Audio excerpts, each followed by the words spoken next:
Welcome to my channel Say Gayatri's Academy, and today we are going to discuss about residential status. तो residential status को हम बहुत easily समझेंगे simple way से.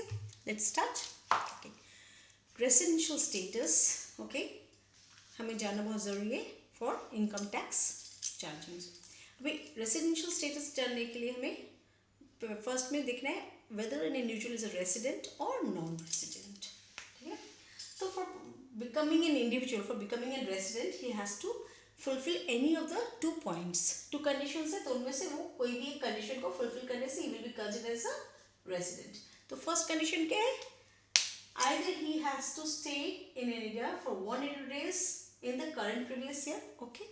Or second point है, or he will be staying in India for 60 days in the current previous years, along with that 365 days in the immediately four preceding previous years.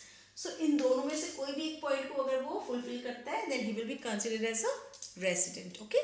And if he does not fulfill any of these points, then he will be considered as a non-resident. अभी जो individual resident हो गया, इसके बाद में he can be divided into 2 parts. One is resident and ordinary resident. The other is resident, not ordinary resident. So for becoming a resident and ordinary resident, he has to fulfill 2 conditions. ठीक है, यहाँ पे and है, there is not or.